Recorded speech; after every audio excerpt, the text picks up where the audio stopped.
വീണ്ടും ഒരു തട്ടിക്കൂട്ട് വ്ളോഗിലേക്ക് എല്ലാവർക്കും സ്വാഗതം. രാവിലെ തന്നെ അളമാരൊക്കെ ഒതുക്കാൻ നിന്നിട്ടുണ്ട്. അളമാര് ഫുൾ അലമ്പയച്ച് കിടക്കണം. അപ്പൊ ഞാൻ അതൊക്കെ വേഗം ഒതുക്കി സെറ്റ് ചെയ്തു. അപ്പൊ ആ പണി അങ്ങോട്ട് വേഗം കഴിഞ്ഞുട്ടാ. പിന്നെ അത് പുതിയ കാറൊക്കെ വെച്ച് കളിക്കുന്നുണ്ട്. അതിനൊന്ന് പുതിയ കാറൊക്കെ കിട്ടിയിട്ടുണ്ടായിരുന്നു. പിന്നെ കുറച്ച് സാധനങ്ങളൊക്കെ അൺബോക്സ് ചെയ്യാണ്ടെങ്കിലും അപ്പൊ സാധനം അതൊക്കെ ചെയ്യായിരുന്നു. പിന്നെ ഇന്ന് ഉച്ചയ്ക്ക് ലഞ്ചിന് നല്ല കക്കർച്ചി റോസ്റ്റ്, നല്ല ചെമ്മീൻ കറിയൊക്കെ ഉണ്ടായിരുന്നു. ഇതായിരുന്നു ഇന്നത്തെ ബർത്ത്ഡേ സ്പെഷ്യൽ ലഞ്ച്. പിന്നെ ഈവനിങ് ഒക്കെ ആയപ്പോ നല്ല പായസമൊക്കെ ഉണ്ടാക്കി തന്നിട്ടുണ്ടായിരുന്നു.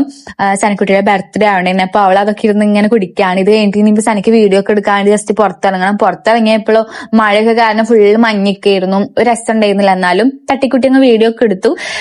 ഇത് ഞങ്ങൾ നെയ്ബർ ചെയ്യണ ഫാബ്രിക് പെയിന്റ് ആണ്. അപ്പൊ നിങ്ങൾക്ക് ആർക്കെങ്കിലും ഇങ്ങനെ എന്തെങ്കിലും ചെയ്യണം എന്നുണ്ടെങ്കിൽ ഈ ഒരു ലൊക്കേഷനിൽ ഉള്ളവരാണെങ്കിൽ ഞാൻ ഈ താഴെ അക്കൗണ്ട് ഡിസ്ക്രിപ്ഷനിൽ കൊടുക്കേണ്ടത്. നിങ്ങൾ ജസ്റ്റ് ഒന്ന് മെസ്സേജ് അയച്ചാൽ മതി. ആവശ്യമുള്ളവർ മാത്രം ഉണ്ടാവും. പിന്നെ ഈവനിങ് ആയപ്പോ എല്ലാവരും അവരവരുടെ പണികളിലായിരുന്നു. തുണി മടക്ക, അതൊക്കെ എടുത്ത് വെക്കുക. കൂടുതൽ മമ്മൂസായിട്ട് ചെയ്തിട്ടുണ്ടായിരുന്നത്. അതൊക്കെ കഴിഞ്ഞു. പിന്നെ വാങ്ങൊക്കെ കൊടുത്തപ്പോ എല്ലാവരും ദിക്ര എല്ലാനൊക്കെ ഇരിക്കുന്നുണ്ട്. മമ്മൂസും നിച്ചും ആമിയും എല്ലാരും. ഞാൻ പിന്നെ ഇവിടെ ഇങ്ങനെ ഫോണിൽ നോക്കി കിടക്കായിരുന്നു. അപ്പൊ അത്രേ ഉള്ളൂ ഗൈസ്. ബൈ.